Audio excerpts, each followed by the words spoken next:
Okay, so good afternoon to everyone.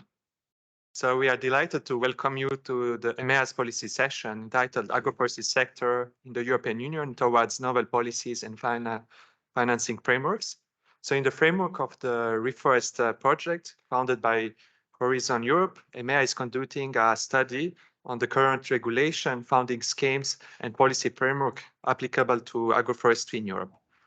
So REFOREST is a project that aims to foster innovations, support knowledge exchange, and provide novel solutions to empower farmers to deliver multiple objectives, such as food production, carbon capture, and biodiversity enhancement.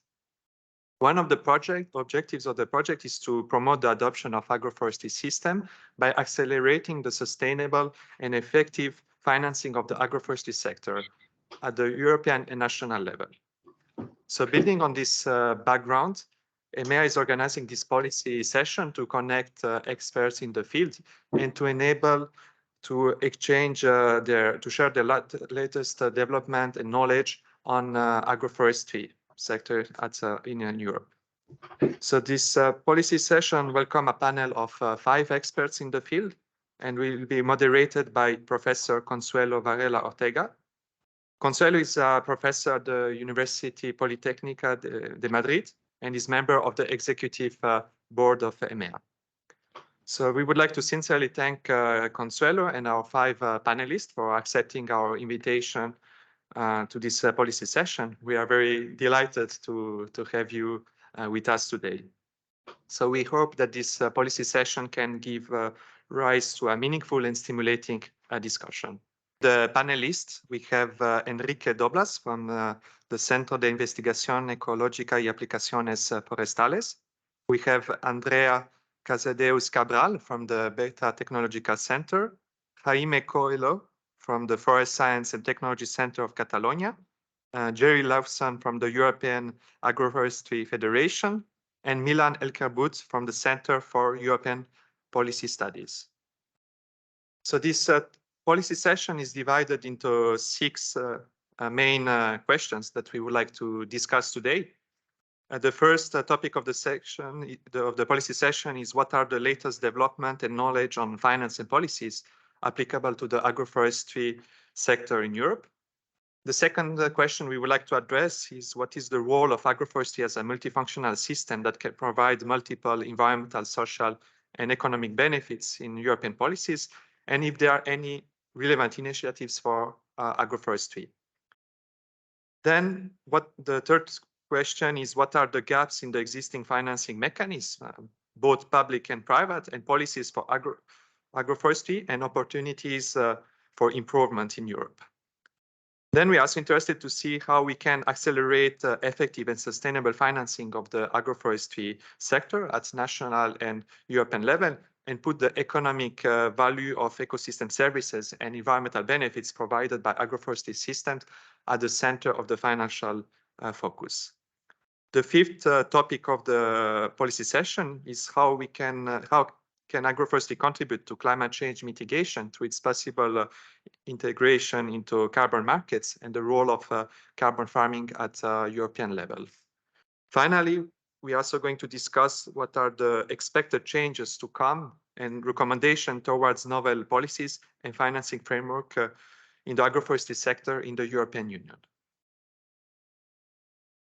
So each presenter will have 10 minutes for the presentation, and the presentation will be followed by a discussion and questions among participants.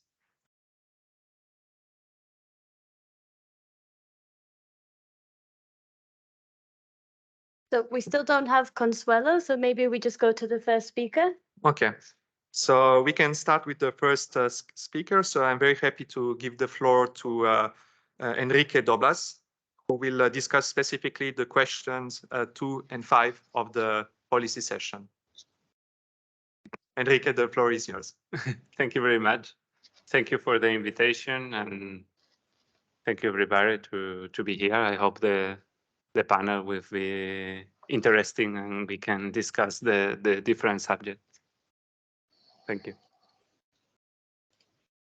So as it was said, we are going to discuss a series of topics, and myself specifically, I'm going to talk a little bit about the benefits of agroforestry.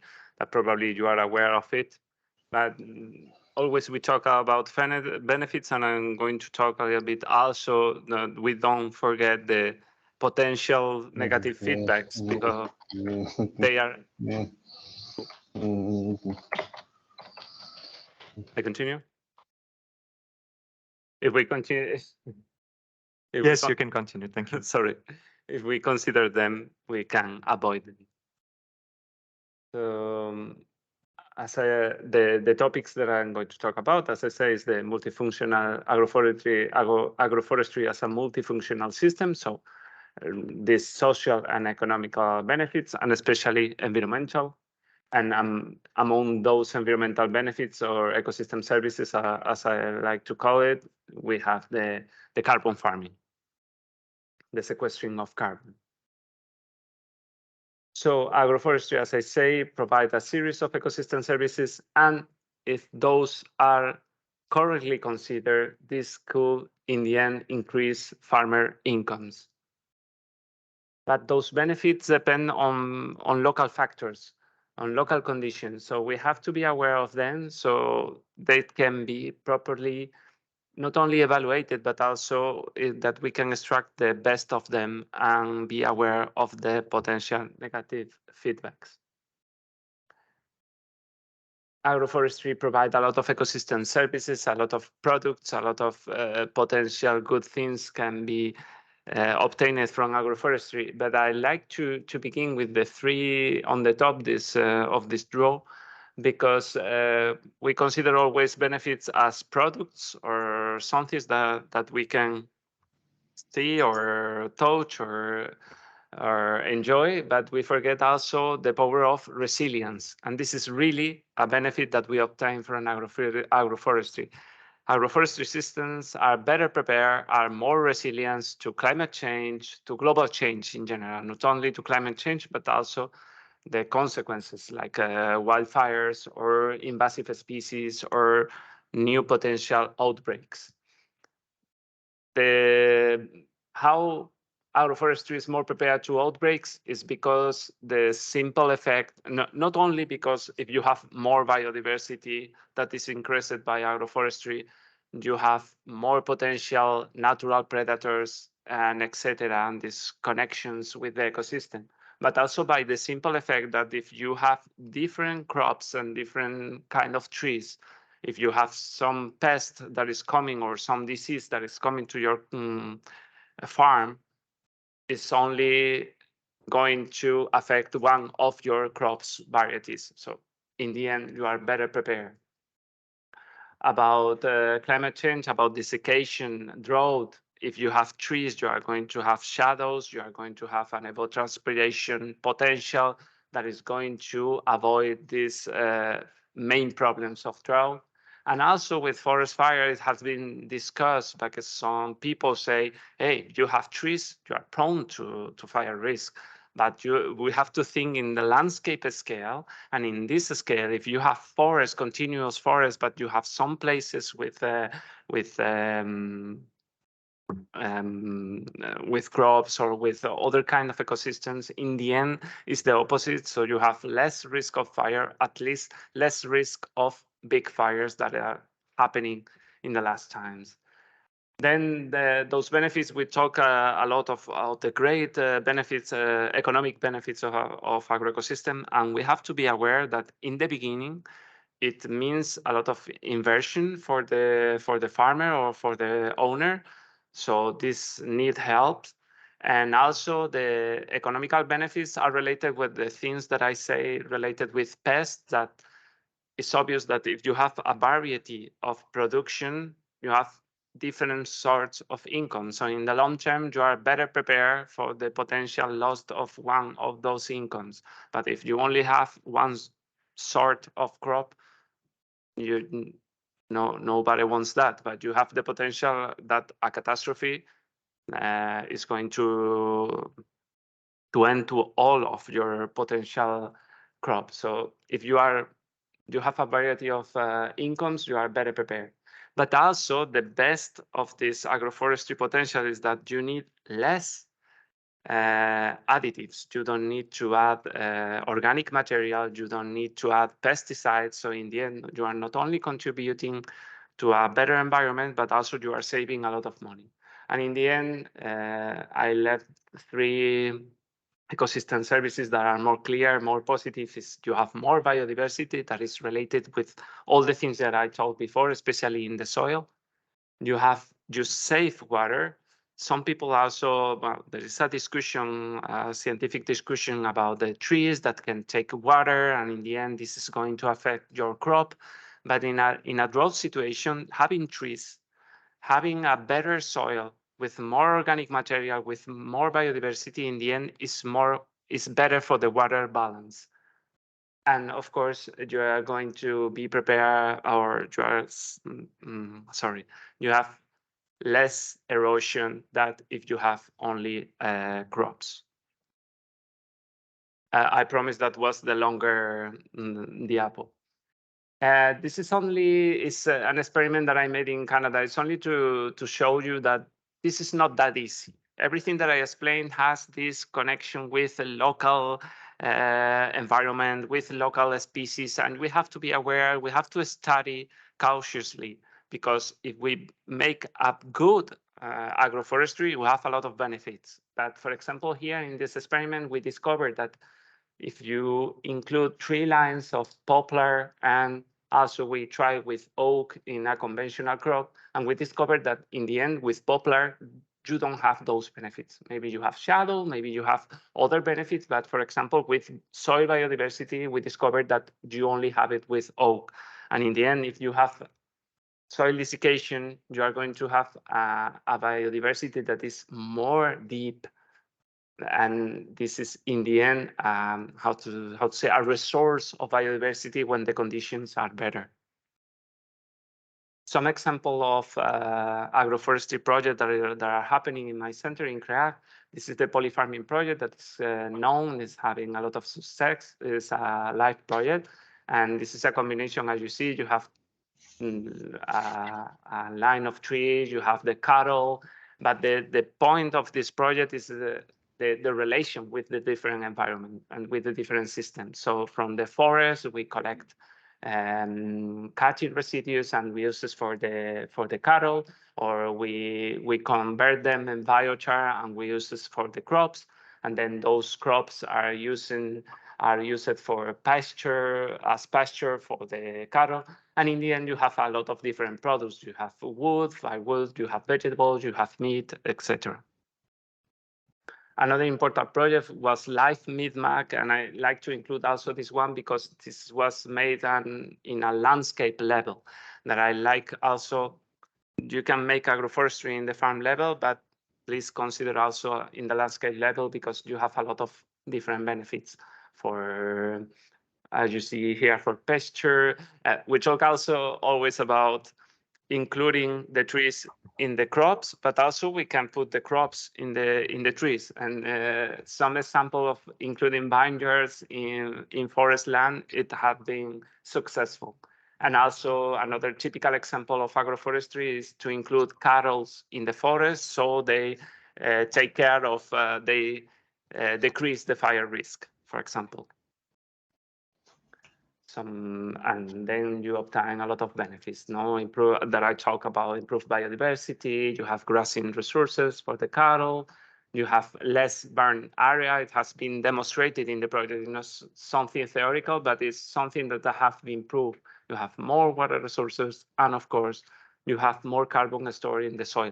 This is something that I forgot before. When we talk that agroforestry can contribute to the reduction of CO2 in the atmosphere, is not only because the trees, of course, are going to absorb this CO2, but it's also because trees help to store carbon in the soil. And not only that, because this is a process that is very slow, very in the long term, but the carbon that is already in the soil, if we continue with simple crops, with conventional crops, we are going to lose this carbon. And this is very dangerous. So in the end, I only wanted to put this graphic. I mean, now in the Mediterranean, in the end, already, sorry, we are in fact heterogeneous. We have heterogeneous landscape, and it's very typical of Mediterranean countries. But if we continue with some trends of increasing the monospecific crops to abandon forests, that is something that is happening a lot in the Mediterranean, we increase some of the risk that we do not want. So agroforestry, as I say, it has to be developed with care, with attention, with studies, and in the end, we are going to have a real heterogeneity that is more managed and that is worried about those potential benefits. Only to repeat myself again and to be clear, the potential benefits: biodiversity, better water balance, more carbon sequestration, potential income for farmers, but as I said, those incomes are in the long terms. We have to be careful with them. So we need the European Union to promote agroforestry, but not to promote actively with money, with incentives, and of course, I hope with payment for ecosystem services, that I think is one of the tools with the best potential to be used. And that's all from my part. Thank you very much. Thank you very much, Enrique, for this very interesting presentation. I think that Consuelo is with us now. Yeah, well, thank you, Ivan. I'm sorry, but there was a problem with the connection and I couldn't connect. Thank you, Enrique, for your presentation.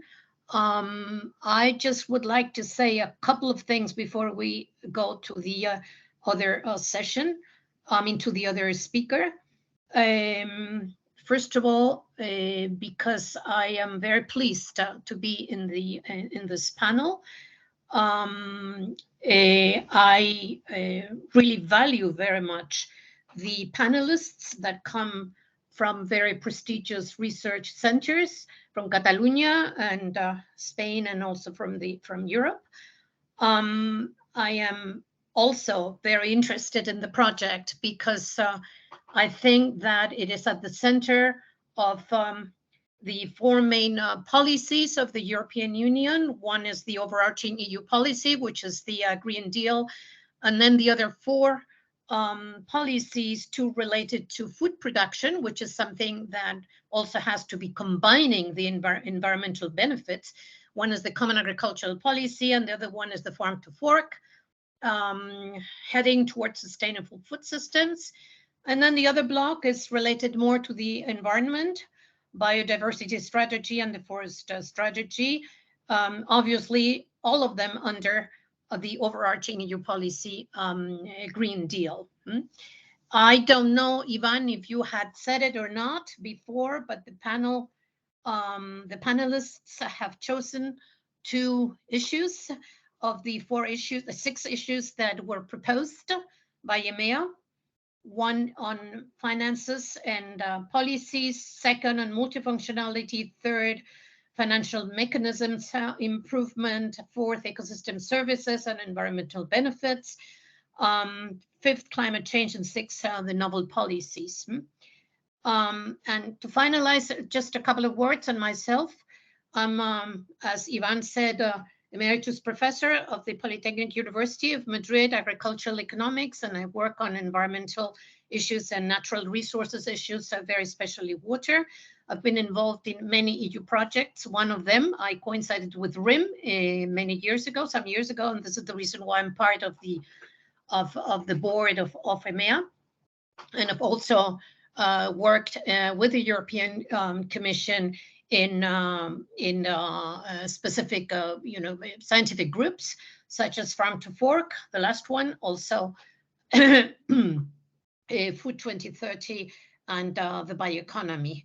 And I would now give, and also, I'm sorry to say that because I think that's important, with international organizations such as the FAO, the World Bank, and the Inter-American Development Bank. I think that this panel is going to provide very good insights to the project, which as I said, is at the center of the main EU policies. Okay, so the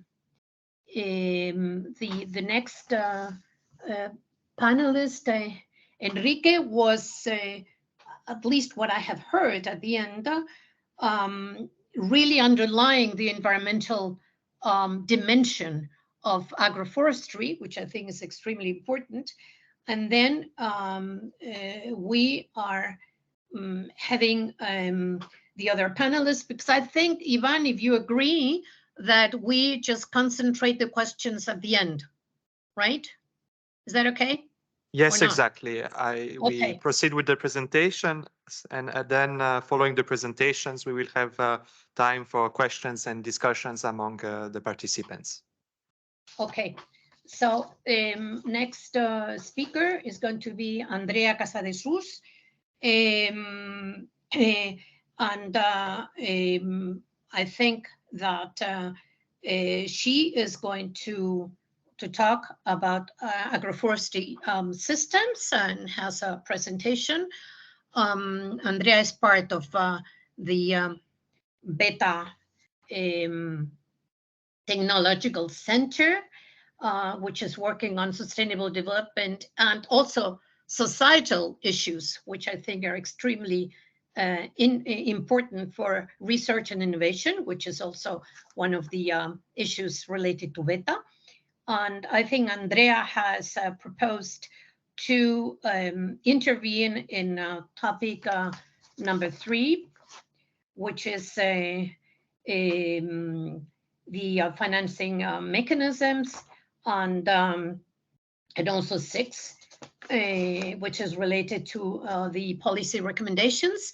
And she has sent a very interesting presentation related to the involvement of stakeholders in those issues related to agroforestry. So Andrea, I don't see you, but Andrea must be somewhere, right? Yeah, I'm here. You're here. Yeah. Okay, so you can, Thank you. Andrea, you can share the screen, and No? Okay. okay. So thank you, Consuelo. I'm going to start. As Consuelo said, my name is Andrea. I work on Technological Center Beta. And today, in the framework of this policy session, I'm going to present you a part of our project called Transition, which is about innovative, resilient farming systems in Mediterranean environments. We are 10 partners from 6 different Mediterranean countries, and the project aims to pave the way for a transition toward resilient agriculture in the Mediterranean, maximizing the net positive impact on the environment while increasing resilience of agroecosystems, rural societies, and return to assets to farmers. Sorry. This project is based on the participatory approach and goes from the bottom to the top, from farmers and technicians to policy audience and decision makers. I'm going to show you some preliminary results from the Work Package 4, which aims to provide tools, evidence, and knowledge to inform decision-making and policy affecting the propagation, promotion, and implementation of agroforestry systems. Our contribution to the topics of this session is based on 121 interviews that we perform mainly with farmers, but also with technicians, advisors, teachers, and researchers. And we also interviewed some students and politicians and decision makers. So from these interviews, we obtain relevant information to better understand what are the gaps and opportunities and recommendations for the financing mechanisms and policies in agroforestry sector in Europe.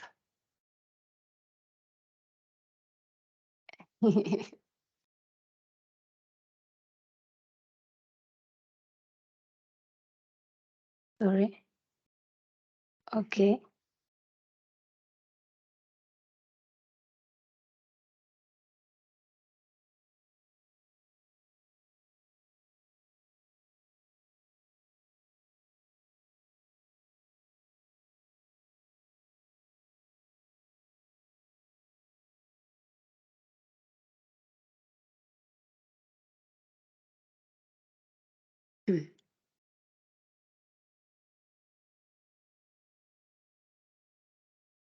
Okay, I'm going to continue. If we look at the gaps identified with these interviews, we could say that the main gap that all groups of interviewed people mention is that the excess of administrative procedures difficult the access to financing mechanisms. Apart from that, farmers also pointed out the need for economic incentives to promote cooperation among land managers. Incentives to promote initiatives like the shared workspace, which are workspaces where different farmers could work together and then share their economic expenses, for instance. They also mentioned the need for inclusion of small farms in financing mechanisms, because small farms are excluded now, and the need for more local focused policies. It's true that there are some policies focused on local level, but if farmers don't know, it is still a problem. On the other hand, politicians and decision makers highlight the need for administrative structures integrating the agriculture and forestry to make more integrative policies. And they also mentioned the need for regional capitalization of data about agroforestry systems. They mean if we could capitalize regional data about this kind of systems, we could provide information to regional policymakers to make policies based on real data. I mean, some kind of tailor-made policies. Finally, technicians and other stakeholders say that there is the need for more flexibility to the legal framework, because sometimes they say that it's difficult to comply with all laws. For instance, animal welfare laws, agricultural laws, and forestry laws altogether. They also pointed out the need for long-term assessments for agroforestry systems in research programs, and the need for policies and financial devices for technical support to farmers.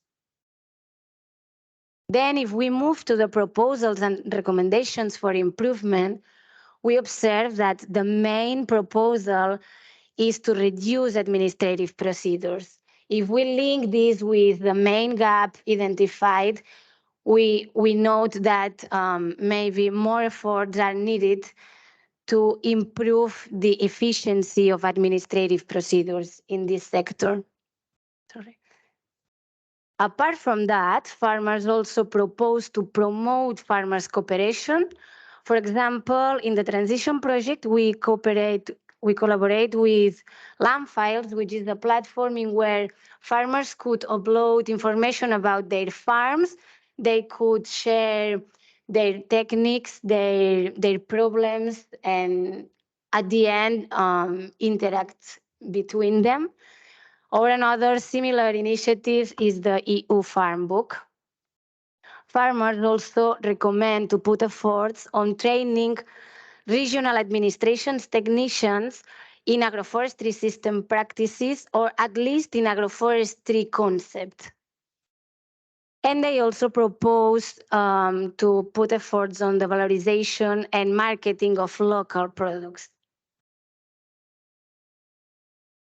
Then politicians and decision makers propose to create a certification for sustainable agriculture.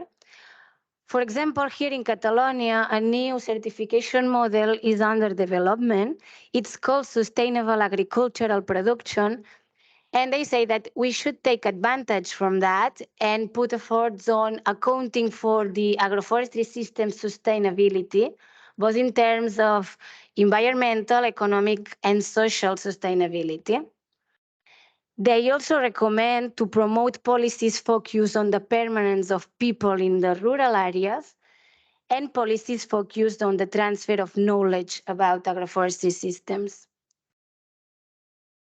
Finally, technicians and other stakeholders, apart from this certification as politicians said, or this promotion of farmers' cooperation as farmers highlighted, they recommend to create local initiatives to support farmers in the transition to agroforestry systems.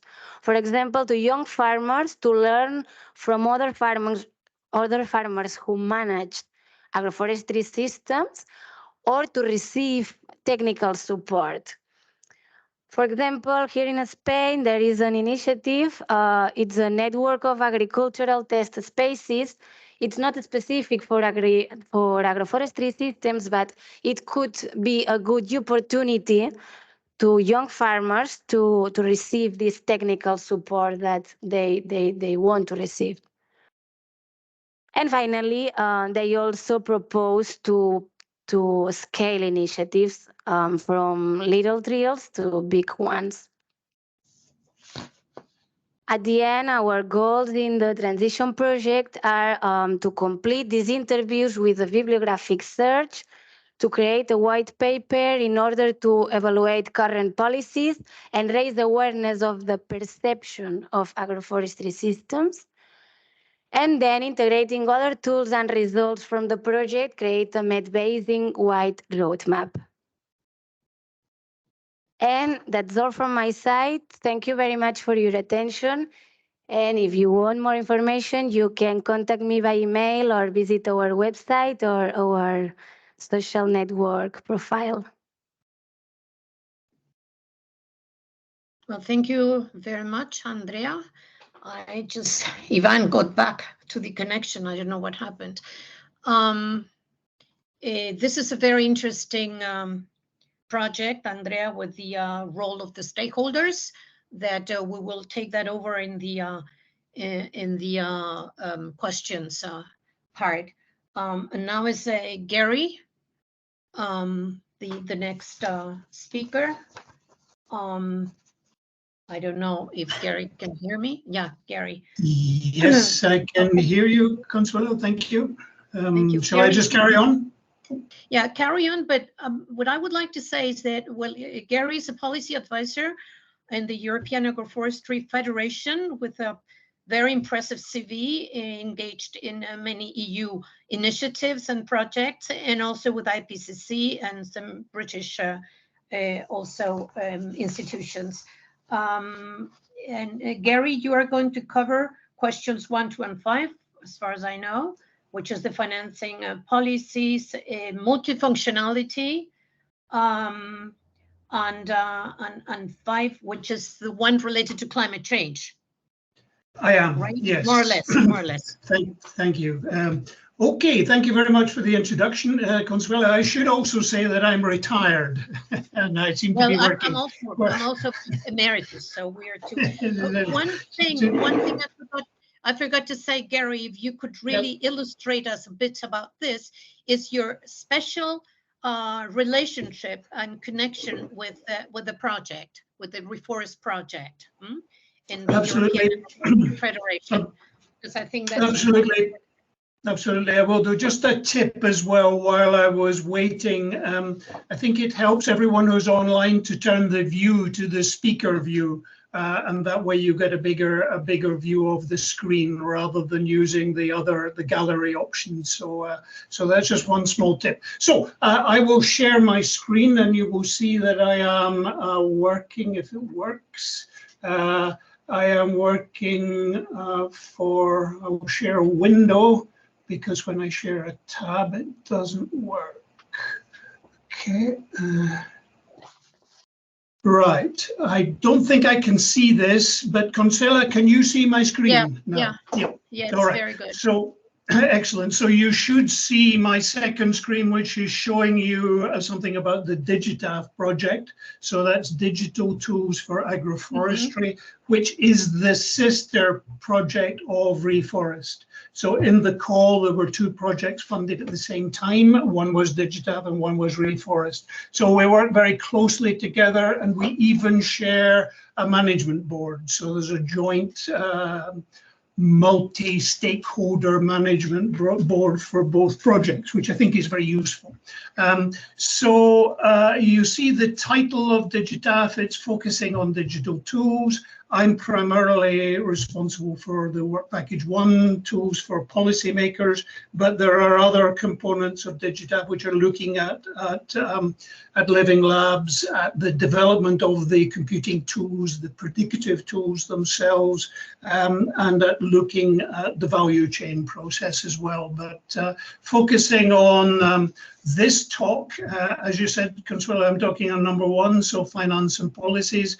Number 2, multiple environmental, social, economic benefits. Just looking at the time, it's 5. I started at 5:12, so I should finish at 5:22. Let's see how it goes. There's also an issue about climate change mitigation, which is hugely important at the moment, and I'll tell you why. Actually, the next 2 days are very important, but I'll explain that why as well. So let's have a look at policies first. So as I say, the background is coming from Work Package 1, where Task 1 is looking at policies. Task 2 is looking at environmental indicators. Task 3 is seeking to quantify the resource of trees outside the forest, and that's actually very difficult to know. We've got reasonably good statistics on forests. We've got lousy statistics on how many trees are on agricultural land outside the forest. Then we actually have a task looking at carbon farming, and we have another task which pulls it all together. But in the context of this thing called LPIS, which is the Land Parcel Identification System, most people, I think, come from Spain. So when I say the LPIS, the SIGPAC system should be what you think of.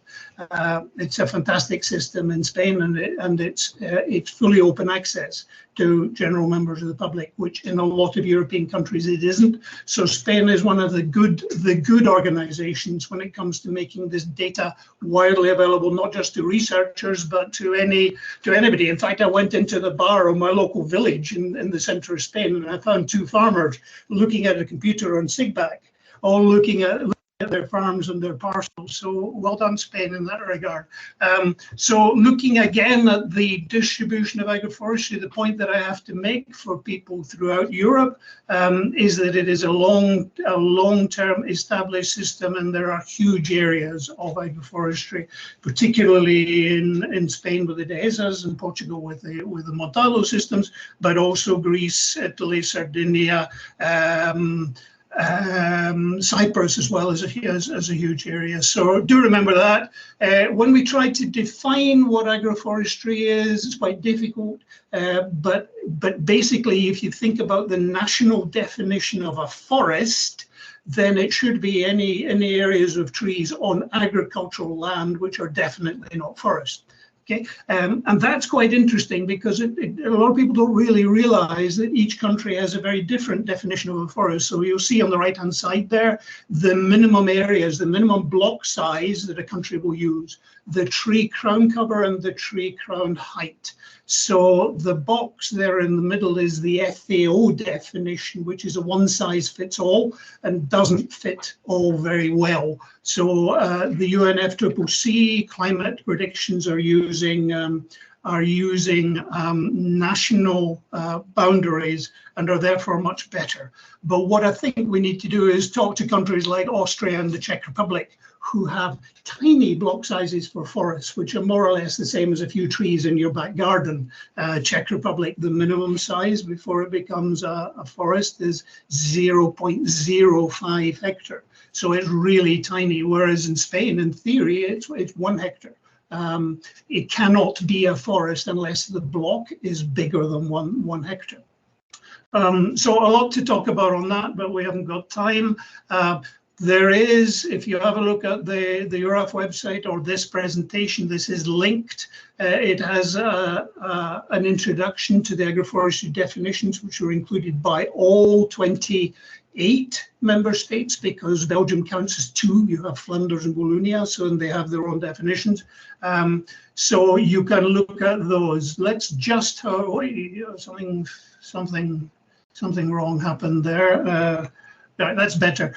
What you should see is the definition for Spain, which is actually quite good, but as usual in Spain, it says, here is broadly the rules, but if you want to know the details, you have to go to the autonomous region and they will tell you the detail. So all of the numbers of trees, the thresholds effectively in Spain are decided by the autonomous region.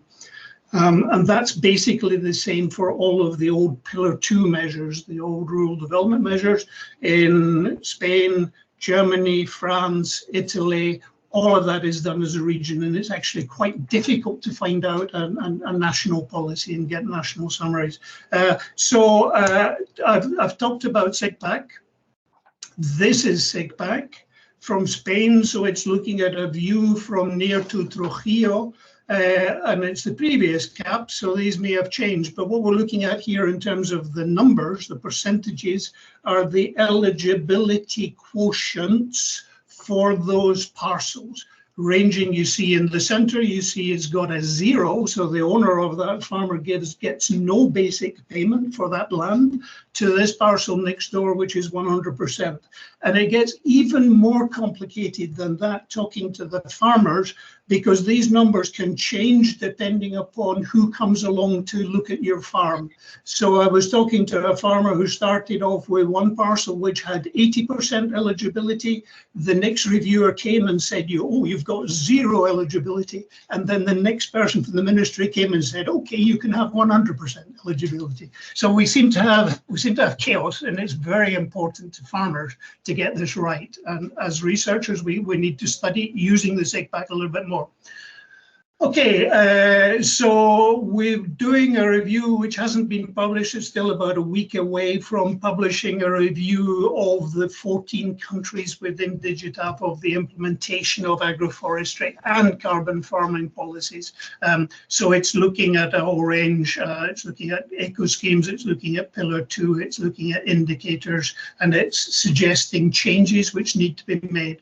But time is short, so let me just focus on a couple of things. This is an interesting one. So if you look at ES in the middle under the U, you see that just going backwards, landscape features are what countries had to identify in order to be able to implement GAIAC 8, which is the minimum area, in most countries, the minimum area of arable land that has to be kept for environmental purposes. It wasn't intended to be that with the first version of the cap. It should have been all agricultural land, but in the end, only Ireland used that option. All the other countries use the arable land component.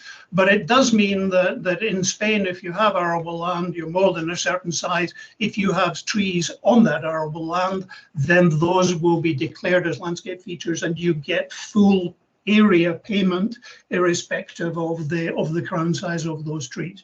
So Spain's done quite well declaring all those. I will mention there are problems between in each country. There are issues. In Spain there are, if I look at the red one, so you see the strategic plan says you can have a small area of woodland on arable land or adjacent to arable land of as much as 0.3 hectares, which is different to the 1 hectare minimum size for forest. So I think countries need to look a little bit about coordinating the forest law and the agricultural law and make sure that we're talking about similar areas. Okay, just a small point. The other fascinating difference, as you know, the CAP has subsidiarity at its core. The definition of permanent grassland is one example of all the elements of subsidiarity. So there are at least 7 different elements of that definition. One of them, which is interesting, let's just look down here at this one here. So 4.1.4, 5.2.4.6. Effectively, this is saying that you can define permanent grassland to be fully eligible for basic payments, even if it has no grass, okay, which is quite a wide interpretation. And Spain, Greece and Ireland are the only 3 countries that applied that definition over their whole area, in theory. Now, whether all the regions in Spain have really applied that when they look at payments for permanent grassland, I don't know. Moving on, that's just the CAP, that's just number 4. Other environmental and agricultural regulations are very important. Soil health law has been delayed to sometime in July. It might be even more delayed.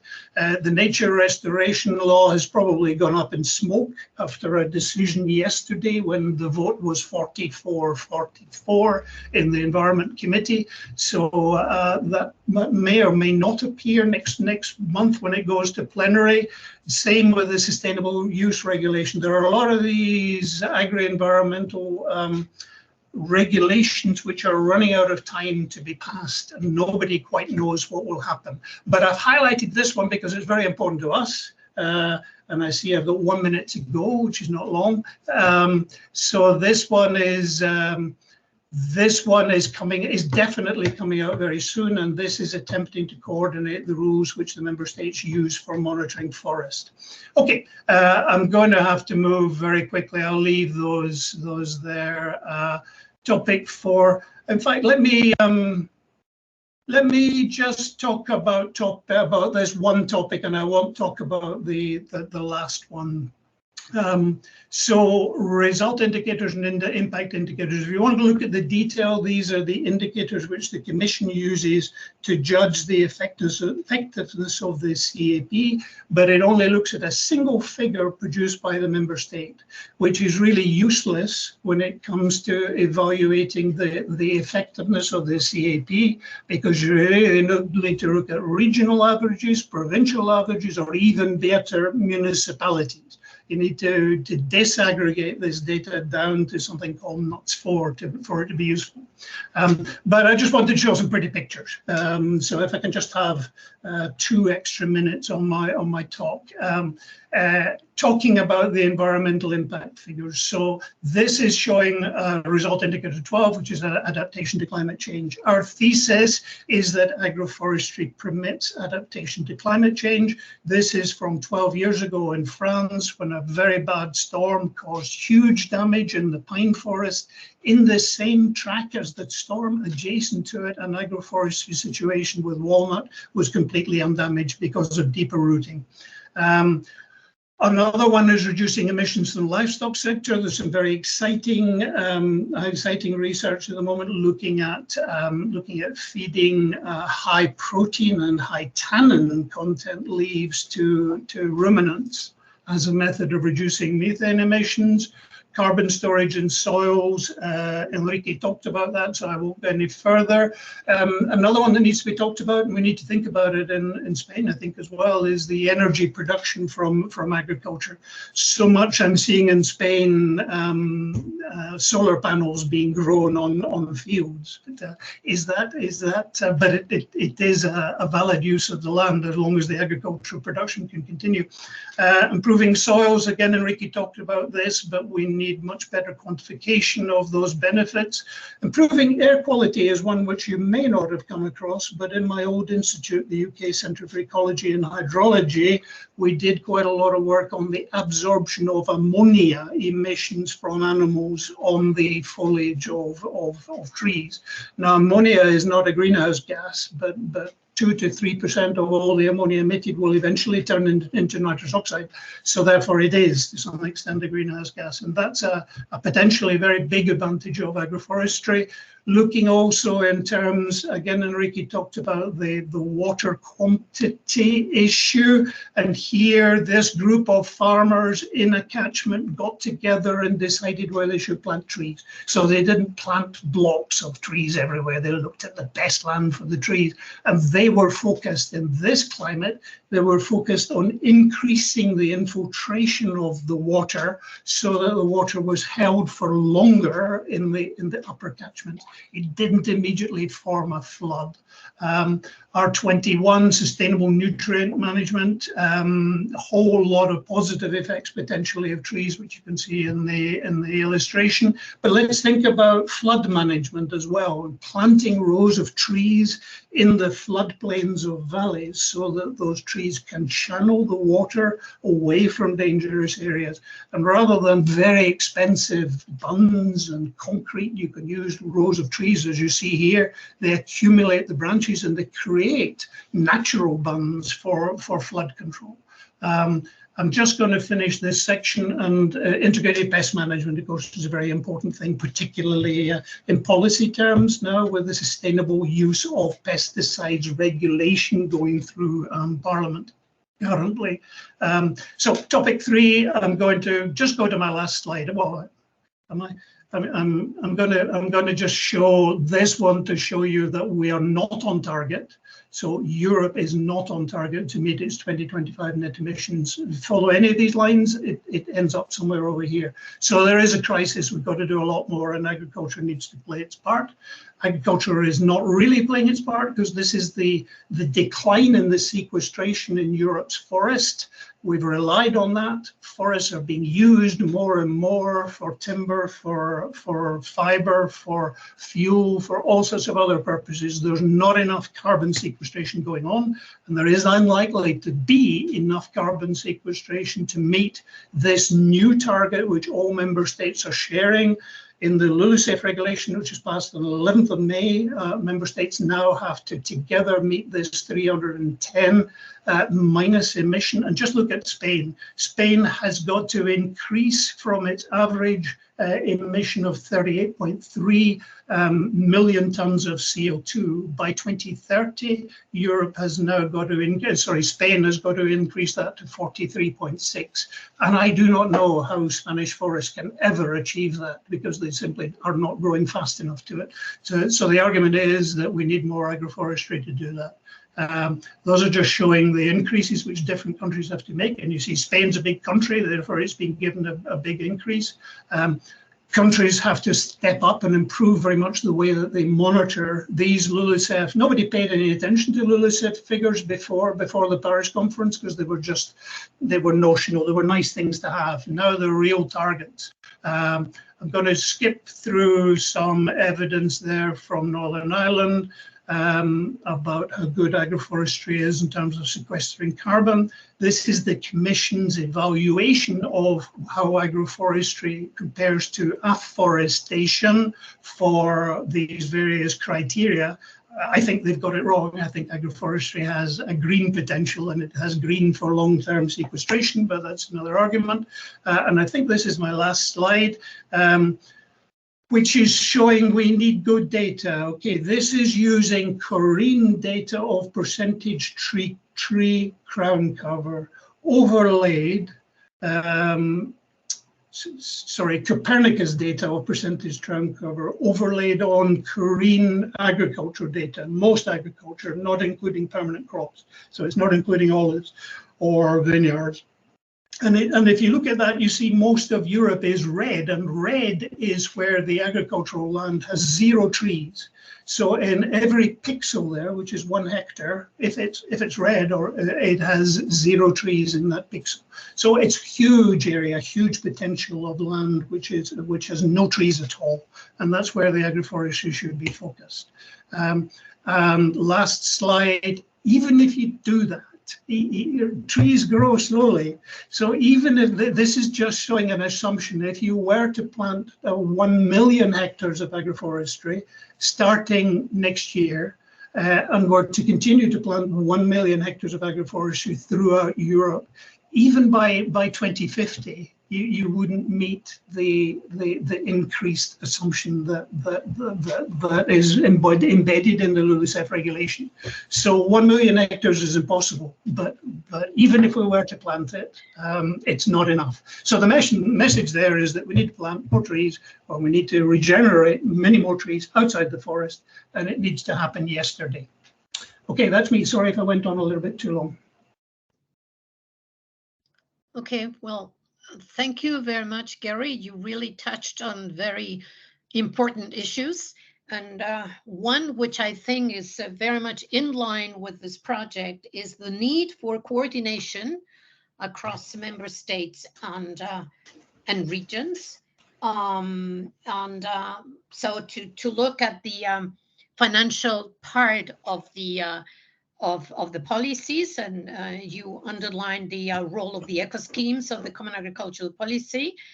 So I think that it is really very relevant what you were discussing, but we leave it for the end of the session. Okay. Hello, Rim. Okay, now we have Milan Elterbout. I don't see him. From CEPS, Centro for European Policy Studies. Oh, hello.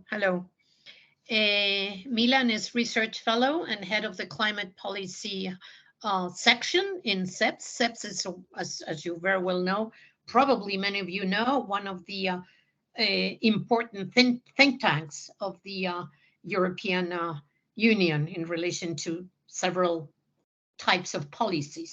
Okay, so Milan, if you would like to start, please.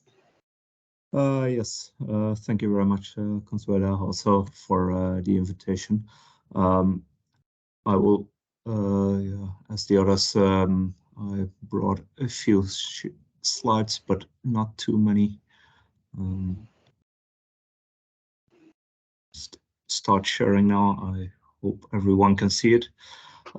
Two topics I'd like to focus on. So, as you said, I work at a policy think tank.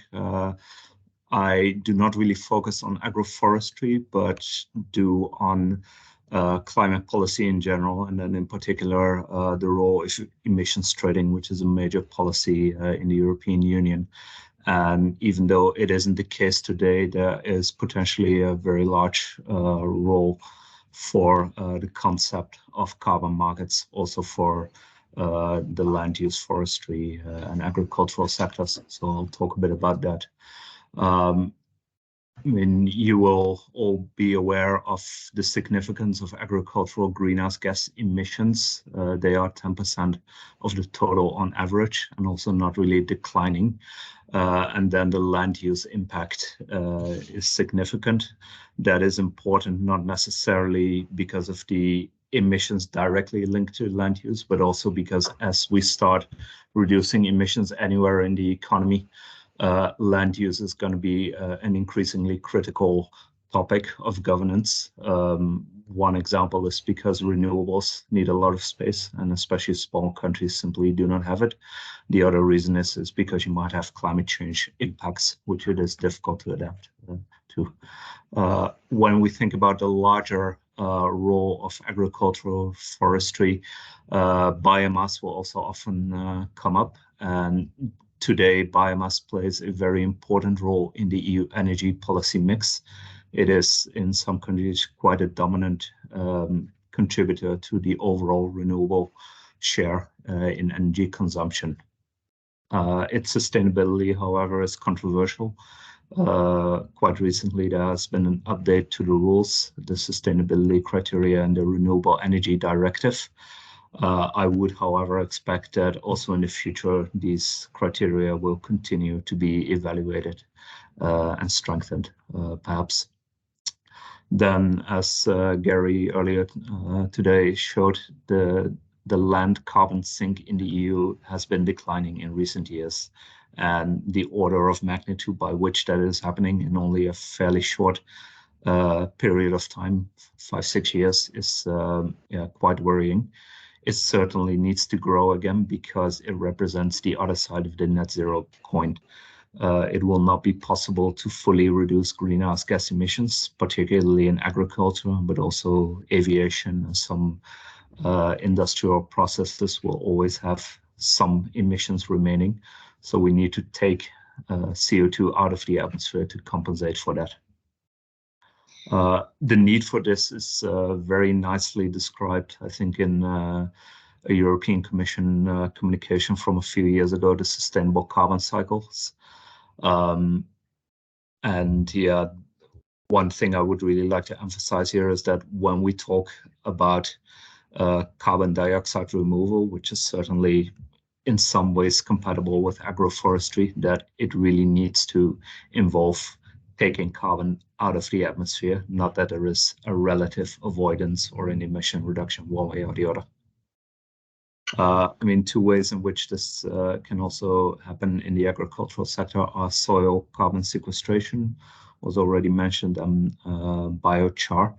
Biochar, I think, deserves a little bit of extra mentioning because biochar is produced in a way it is both a so-called nature-based solution as well as a technological carbon dioxide removal option. It involves the process of pyrolysis, and while biochar has a real use, some utility when you deploy it somewhere in the agricultural sector, the actual sequestration of carbon happens as part of this pyrolysis process. That makes it a bit of a hybrid process. Effort sharing is one of the main carbon accounting frameworks in Europe. And I think for the future, that one is an interesting one to keep in mind. In principle, all emissions that are not covered by the main emissions trading system, the one that covers the power sector and energy intensive industries and a few flights, are covered by effort sharing. But you could imagine in the future that as we move towards deeper cuts in emissions, that there will also be some form of burden sharing for the carbon removal or maybe just the land sink aspect of it. So just a few points then about carbon markets in the future specifically.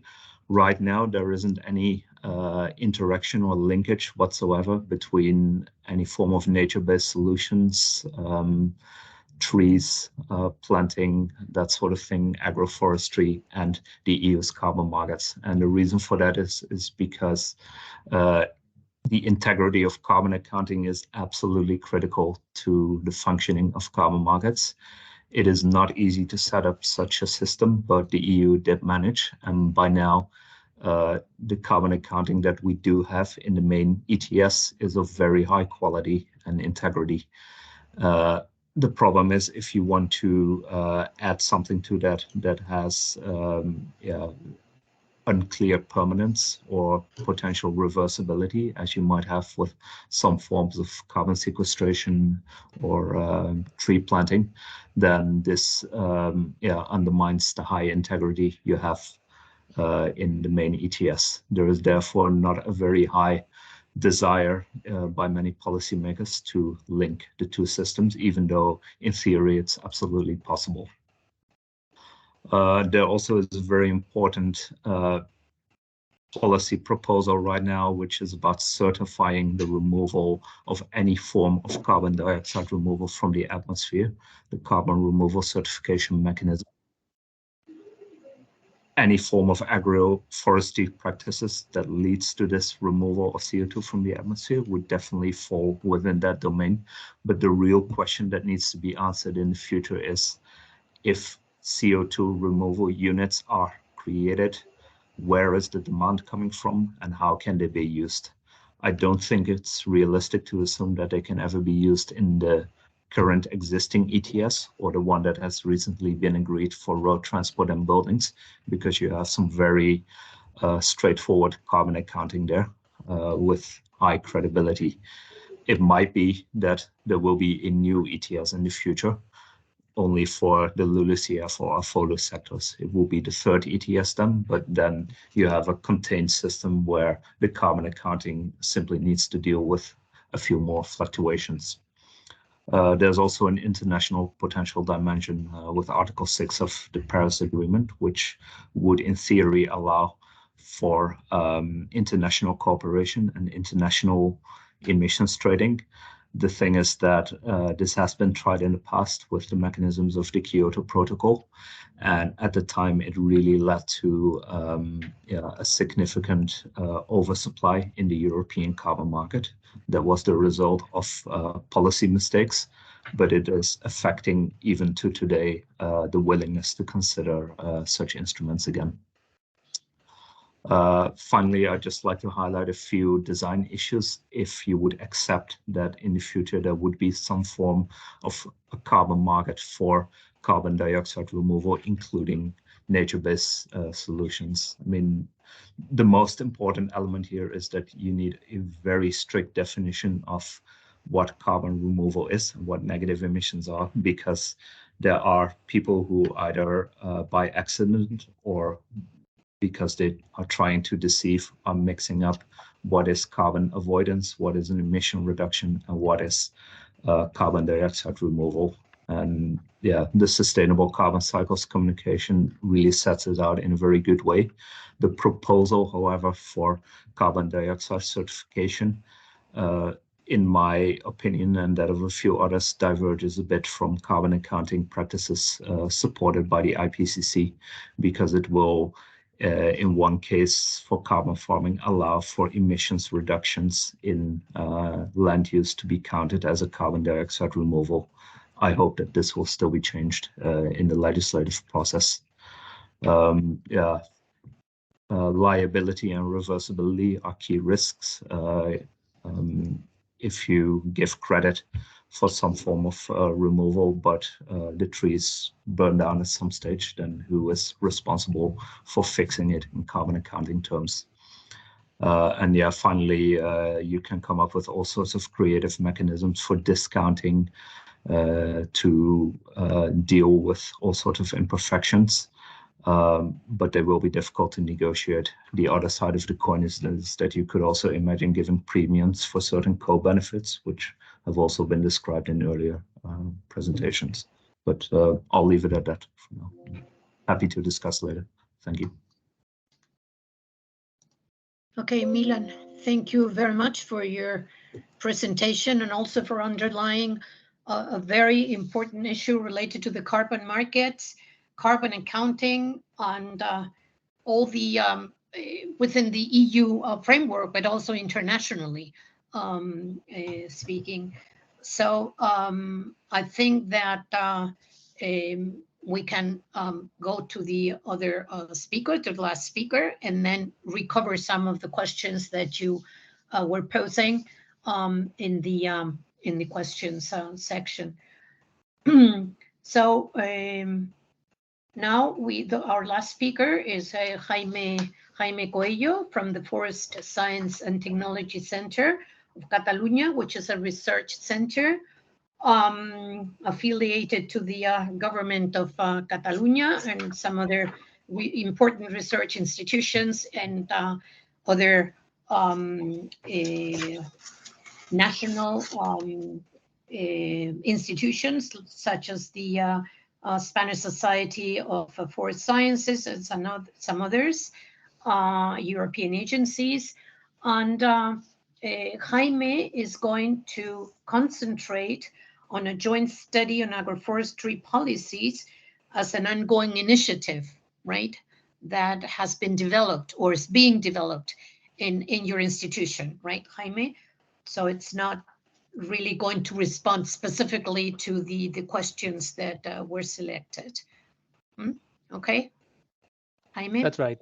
That's right, Consuelo. Thank you very much for the introduction, and thank you for the organizers to invite me to participate today. And as Consuelo said, I will introduce an ongoing initiative where we aim to study and possibly improve the agroforestry policy and regulations framework. I will introduce this study representing Live Agrofor Adapt project, which is a live project that I will summarize in a few slides. So basically, it's a live project funded by the European Union, and our main aim is to enhance the role of agroforestry systems for climate change adaptation in the Mediterranean. It's a 5 years project running from 2021 to 2026, We are roughly at 1/3 of development of the project. And we have 8 participants under the coordination of my institution, the Forest Science and Technology Center of Catalonia. And we have 4 public administrations. We have 2 consultant entities, which are Agresta, working especially in the area of Castilla y León, in the central northwest of Spain, and Agroof, which is another consultant entity working in southern France, especially. And also we have an entity which is Fundació EMIS, which is an NGO focused on agroecology and nature protection. So basically, we are working in 2 types of systems: silvo-arable systems, the ones in the top, including different types of silvo-arable systems, like alley cropping, like the picture in the left, and also hedgerows, like in the picture in the right. But also we are working on cropping below trees in plantations, for example, tree plantations. And also we are working not only in silvo-arable systems, so combining trees with crops, we are also working on silvo-pastoral systems, so that we are combining also trees with livestock management. Again, we have different versions of silvo-pastoral systems, like the one in the lower part to the left, consisting of adding trees to grasslands, and the one to the right in the bottom, which is adding animals to forests. So in the end, we are combining trees with either agriculture or with grassland or livestock management. This is the main feature of this project is the geographical extension. We have 76 demonstrative systems in the project, accounting for more than 850 hectares. And as you can see, they are distributed in the 3 working areas of the project, Castilla y León, Catalonia, and southern France. And within these areas and in the whole project, we aim at promoting agroforestry in general, and especially within climate change adaptation actions. We are quantifying, especially in this demonstrative systems network, the ecosystem services that these systems are providing, both from socioeconomic aspects, but also in terms of microclimate, prevention of forest fires, in the case of forest ecosystems, biodiversity, soil features, etc. So the idea is to put numbers to things that the literature says that is happening, because the policymakers in the end and the farmers need local numbers. When you bring them a research work done anywhere else, they are not so interested. They need figures from somewhere close to their area. Moreover, we are working on developing innovative technical and commercial tools to promote agroforestry. Also, we are doing or promoting associations between the farmers and trying to capacitate them, both those that are already that they are already doing agroforestry, and those that are still not fully aware of the potential of these systems. So we try to put them together to speak, because in the end, the transfer works from farmer to farmer and not from scientists to farmers. So that's why we try to put them together to speak and to share what are the benefits and the interesting parts that agroforestry may provide to them. And this is the last point, but not the least important, of course, and that is the one related to the seminar today, which is to study and to discuss how to improve the policy and regulatory framework affecting agroforestry in the working area, which in the end is applicable to all Southern Europe. So this is behind this joint initiative that we are launching. Why we want to promote this joint initiative or this joint study of the policy and regulatory framework of agroforestry. First of all, because we are seeing that there is an increasing number of projects, entities, initiatives dealing with agroforestry. This is the number of new projects related to agroforestry, and each of these periods takes 7 years. So there's a kind of a stable trend between 1990 and 2017. But in the last, and the last period is not 7 years, but less than 6, we see that there's a huge trend on the number of new agroforestry projects, partially linked to the mentioning of agroforestry in the Green Deal and some improvements in the Common Agricultural Policy toward these systems. So there's, moreover, a need for this joint initiative, which is related to the emerging and growing body of policies and regulations, not only the new PAC, which was produced very recently, but also the biodiversity strategy, soil strategy, the emerging issues like carbon farming, forest strategy.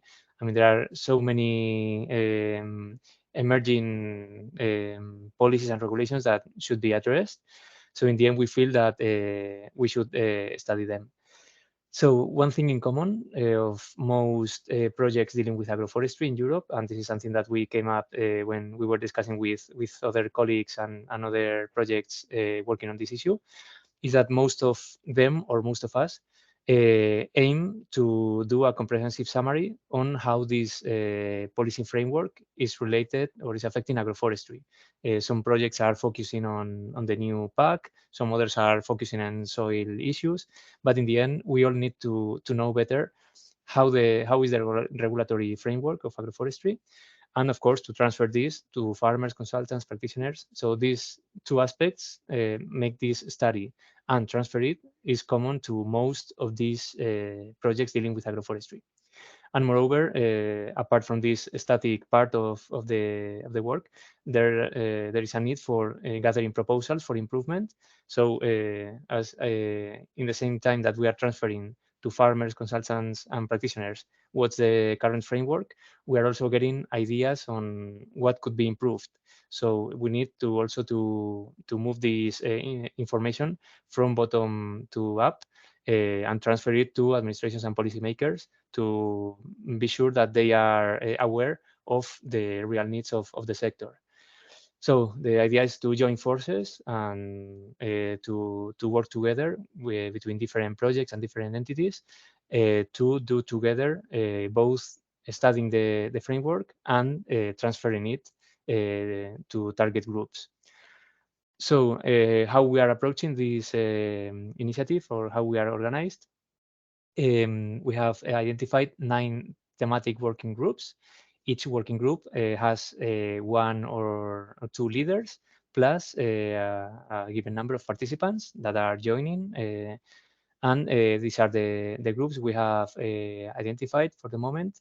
So we have groups on Pillar 1, Pillar 2, landscape features, carbon farming, greenhouse gas emissions, tenant farmers, silvopastoralisms, certification of products from trees outside forests, and also the deforestation regulation. So in the end, there are different aspects or different topics related to agroforestry, and they are all linked to the 6 topics of today's seminar. So I will not go too much into details, but you can see that there are a lot of linkages here between the working groups and the topics of today.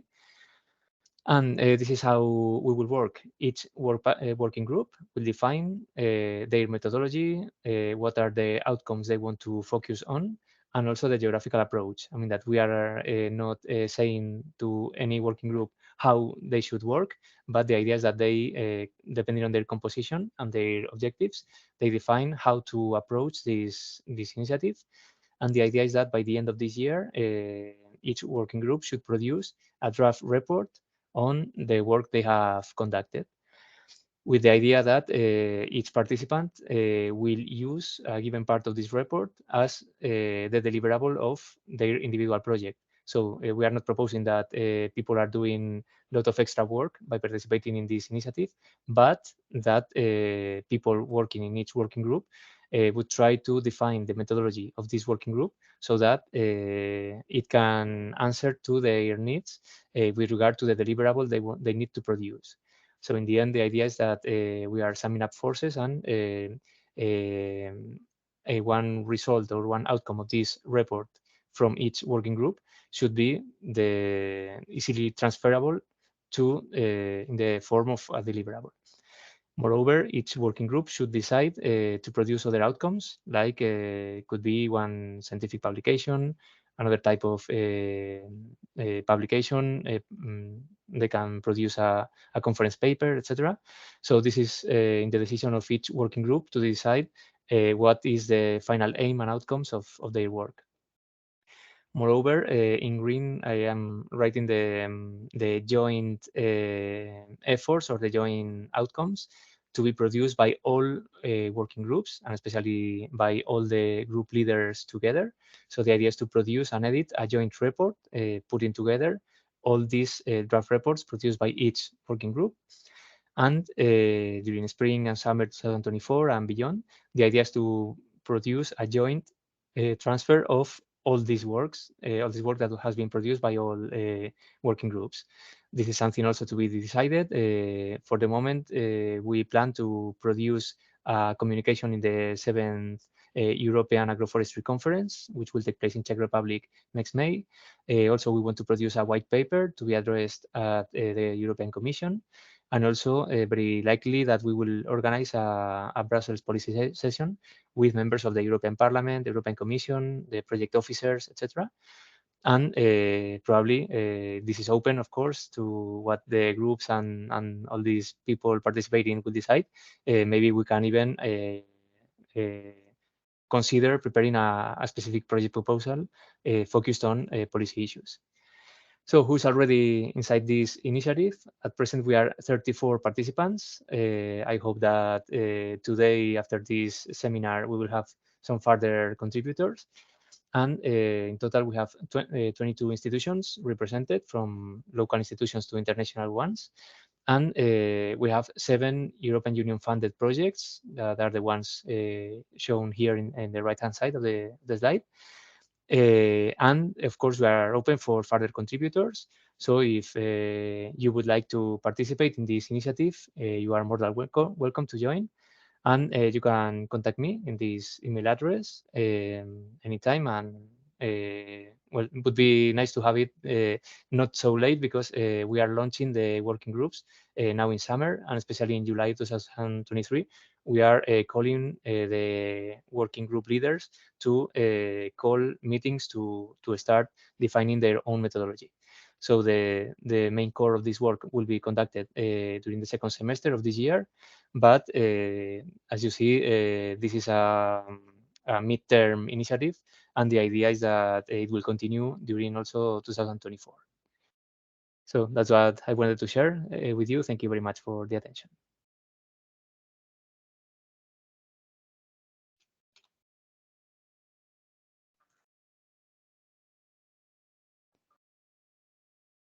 Consuelo, sorry, I can't hear you.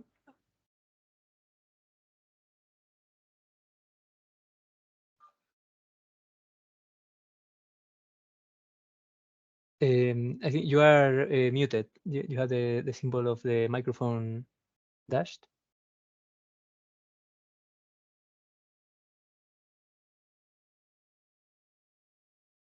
Okay. Now. Okay. Okay. Yes, now it works. Okay, Jaime. Well, thank you very much. I think you combined the effects of the big policies, that you were commenting, like the Green Deal, the CAP, etc. The regulatory framework, that there has been, more advances or more contributions of agroforestry after these policies, and also the relation to the production of ecosystem services.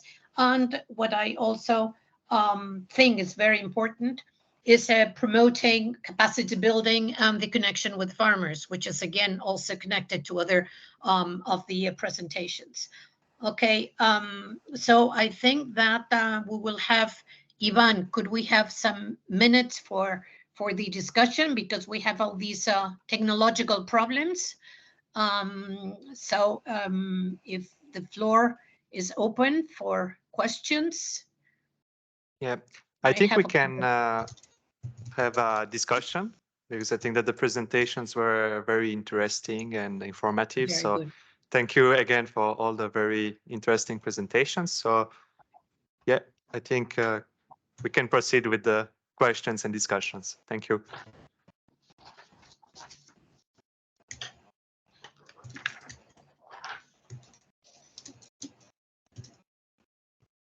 Okay. Anyone wanted to pose a question? So yeah, maybe I can start. Yeah, I have okay. questions for different persons, so how should I do it? I tell them and someone collects, or Yes, you I- can like ask a general question or a specific question to one of the. Yeah, if it's a no, I general want question. I want to get some more details from Andrea about what are the reasons of this project. This focus on agroforestry. When did it start? How is it going to continue? And also to Jaime, so how are the groups composed by now? Do you have some groups which are more overloaded than others? Basically that. Okay. Could you introduce yourself at least in a sorry, couple of yeah, words? of course. Because Yeah, we see you course. at the very Yeah. distance, you see.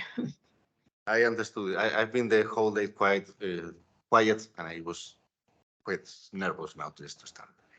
So I am Marcos. I am Spanish, but I've been 10 years in Germany.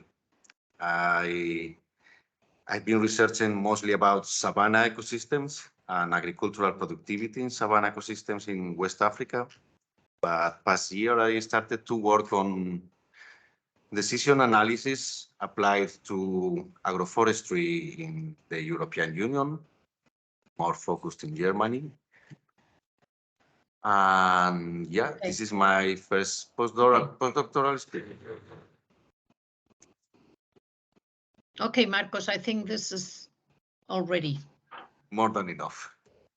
Well, not enough, but at least something. Okay, so your first question was headed towards Andrea. Yeah, I wanted Right. to know more about the Research. project of there in Beta Tech Center. Okay, and the second one to Jaime, right? Andrea, can you respond or? Yeah.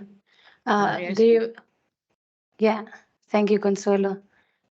Do you ask for our start in the project and our continue?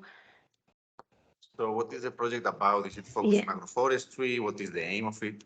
Yeah. The project, the whole project is focused on agroforestry systems. We search also innovative crops or innovative techniques to search at the end a more resilient agroforestry systems. And as I said before, all the project is in the line of the participatory approach. So we start searching these interesting, innovative systems, asking for it to different stakeholders. So we identify these systems, then we search for these systems in our area. And now we are giving scientific support to them. And well, our main challenge now is to understand all the objectives of all our partners in this task related to policy aspects on agroforestry, because one thing that we have learned in this process is that sometimes it's very difficult to understand how does it works in countries outside Europe, because in south of Mediterranean this works very different, and also, and when we talk about policies, it's normal that we always talk about Europe, but the Mediterranean is including all other parts of the world, and it could be interesting to understand for us to make policies more related to the reality of each territory. I don't know if I answered you. That was a bit more detailed on the project. Thank you.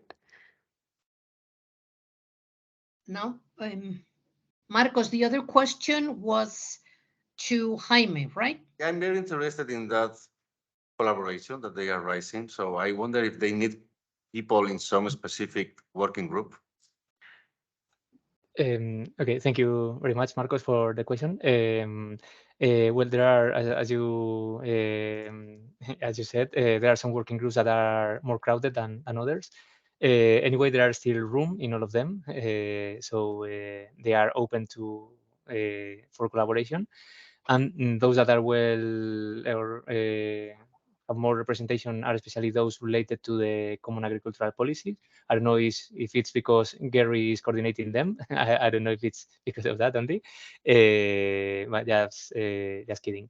And also carbon farming is raising interest, and also silvopastoralism, especially among Southern European representatives.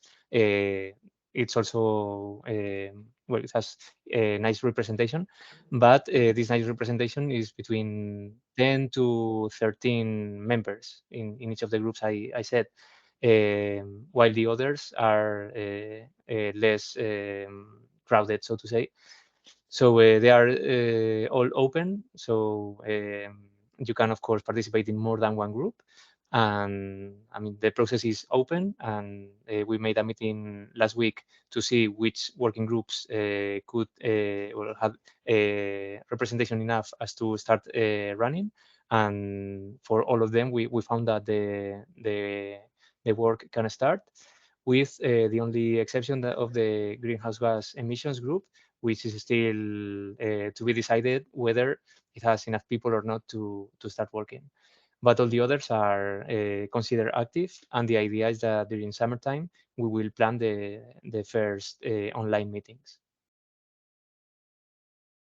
Thank Very you. good. Okay, well, thank you very much. Any another question from the audience that would like to be addressed to the speakers? Yes, I have a comment. So maybe to Jerry. So the new CAP has the same structure of the previous CAPs, with 2 pillars of support to European farmers, but it has also a new political approach that prioritizes results and performance over rules and compliance. And it also gives European countries more flexibility to adapt measures to their local conditions. So in this regard, countries designed a CAP strategic plan to be implemented for the new CAP period. So I just wanted to hear your views on what is your, do you think that what do you think of the feasibility of the interventions that are set out in the country's CAP strategic plan to promote agroforestry? Okay, thanks for that question.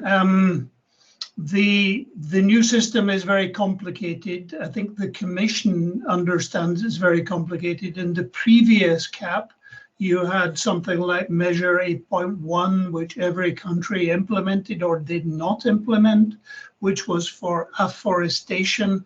And there was something called Measure 8.2, which was for agroforestry, which again, the country or the region could choose to implement that or not.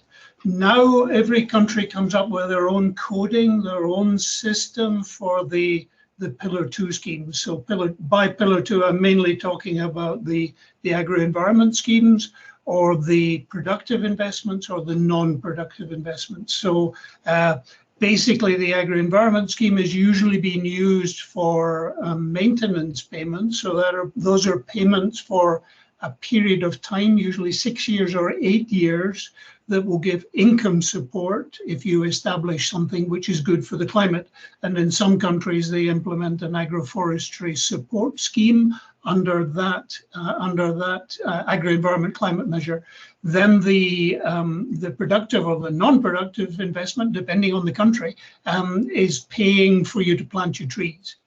But remember, it's paying for the income foregone or the cost incurred.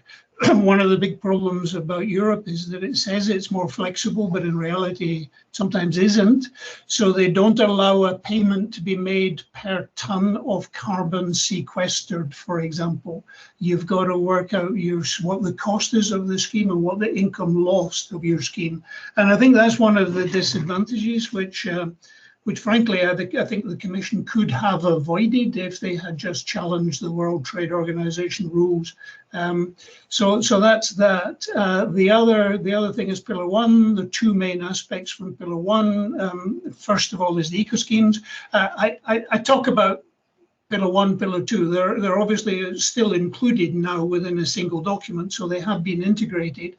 And sometimes that actually causes confusion between an eco-scheme, which is part of the old Pillar 1, which is designed for an annual payment, but it can be several years of annual payment, versus the agri-environment climate scheme, which comes from Pillar 2, and sometimes they're doing the same thing. So you find out some countries, like Germany, for example, have chosen to go for an agroforestry Pillar 1 eco scheme, but as Rico will tell you, they've financed it with a tiny amount of money. It's almost derisory, and I think Rico will tell you the total number of farmers that have been applied for it. I think you can probably count it on the fingers of two hands.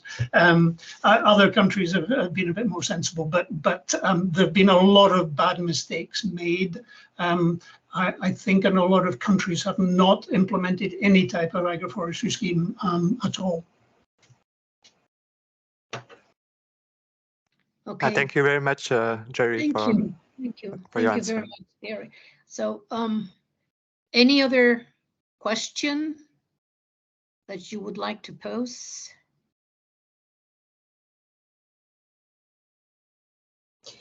Yeah. Okay. Hi, my name is Rico Hubner. I'm from the German Agroforestry Association. A question addressed to Jaime.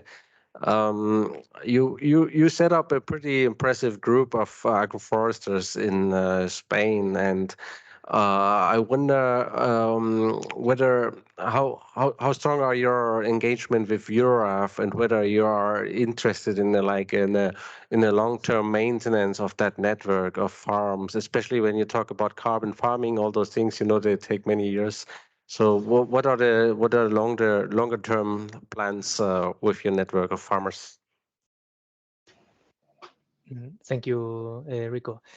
Well, of course, EURAF is the place we want to be, and EURAF is well, in the end, it is how to say. I mean, bringing people to EURAF is one goal that we are pursuing, and EURAF is even it was even providing a signature letter of support to the project proposal. So I mean that is from the minute zero of the project is already there, and of course the idea is to promote that this community of agroforestry farmers are becoming part of EURAF. And well, I did not mention it because we are, it was not the main issue of today's presentation, but we are also promoting a virtual community of agroforestry together with a transition project that Andrea introduced before, which is based on Landfile, this social network for agricultural users in France. That allowed us to prepare one group in Spanish devoted to agroforestry and mixed farming. And the idea is that this will be a nice platform to put together farmers to speak, to know each other, even when it's a virtual platform.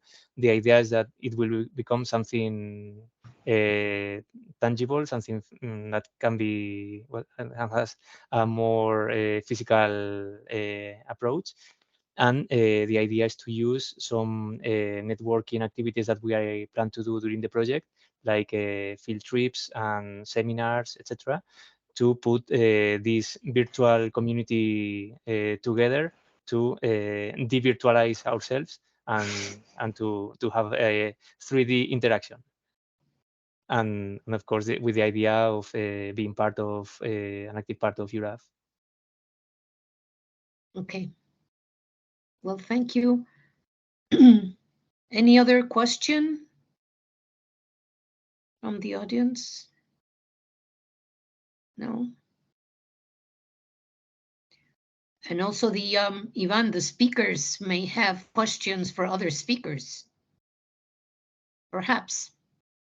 Yes. So Mhm. yeah, if you have any Compliment. questions to ask.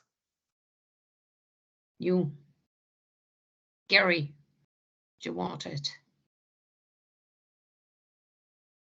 Your microphone is mute. No. Yep. I beg your pardon. Yes, I had a question for Milan. Just following a little bit more your interesting discussion of carbon avoidance, which would be the red plus approach, carbon removals, which is the certification approach, and the reduction approach. I see an interesting debate happening even within Copa-Cochega between the support with the French mainly, who are supporting the Bas Carbon certification of reductions, greenhouse gas reductions, including methane, versus other groups that are still sticking to the carbon removals. How do you think this debate is going to happen? How will it be resolved in the expert group and in the final version of the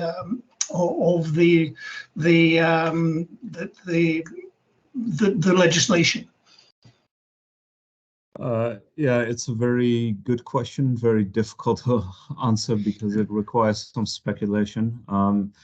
It involves one interest group who, quite frankly, is fairly powerful. I don't need to highlight which one it is, I think. Yeah. I do think it will be incredibly hazardous, frankly, in policy and political terms, to go for an approach at the EU level that entrenches what is either carbon avoidance or emissions reductions of any greenhouse gas and credit it as a carbon dioxide removal. The reason for that is the EU is the first large economy or economic bloc in the world that is pursuing this level of ambition in its climate policy, particularly this other side of the net zero coin, the removals.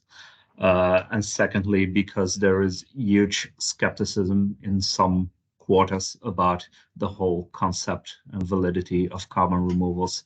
I do not agree with that. I think it's absolutely inevitable that we pursue negative emissions. The IPCC states so unequivocally.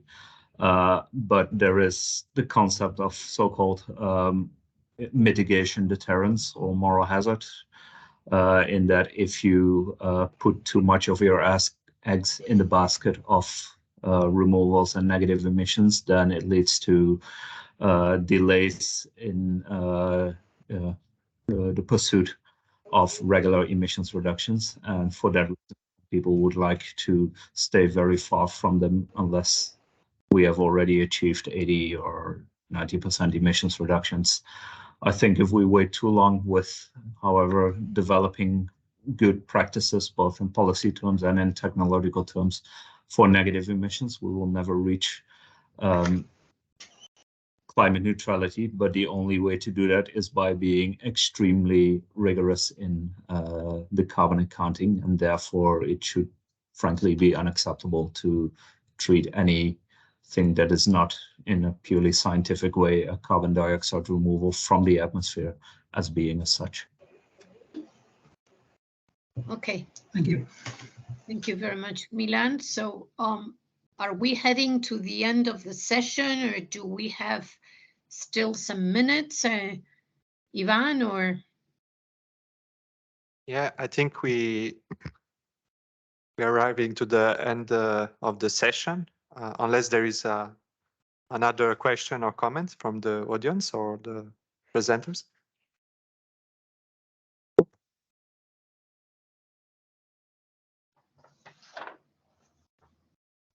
Okay, so there is no other questions or comments.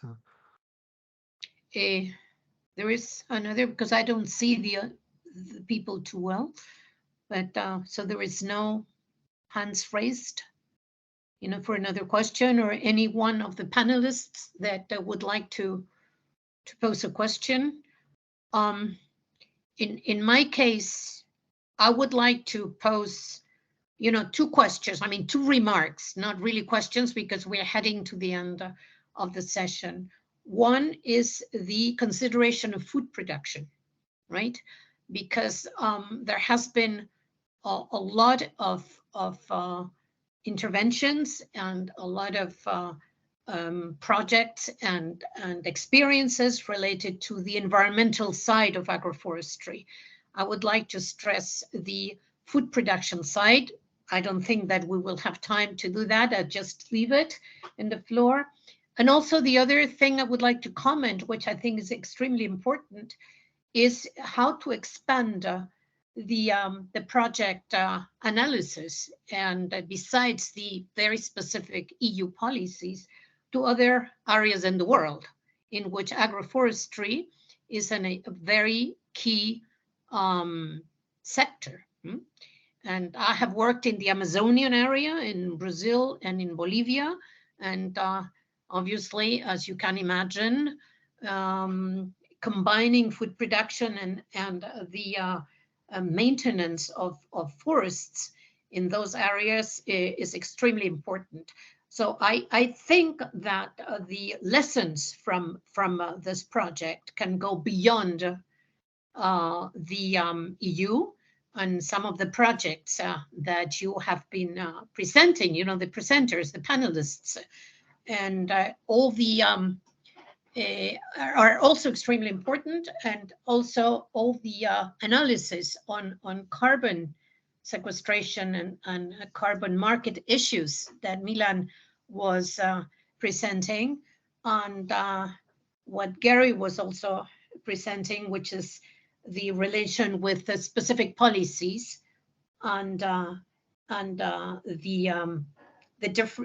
necessity for coordination in the EU policy framework. But I just leave it here because we don't have time, and hope to be able to continue following the project, and to be able to go to Barcelona this time and not have all these technological problems with the connection. Okay. Okay, so thank you very, very much to the panelists. It has been extremely interesting and illustrative. Ivan, I don't know if you want to finalize as a member of EMEA or the session. Yeah, Anna, thank you very much, first of all, to all the 5 panelists for the very interesting and informative presentations. I think we had a very meaningful discussion, and it's good to see that the latest developments are related to agroforestry. So thank you very much for the presentations, and also to you, Consuelo, for moderating the policy session, and to all the participants. And so thank you very much, and we look forward to another meeting soon. Yeah, to another policy session soon. Thank you. Thank you. Thank you. Thank you. Bye-bye.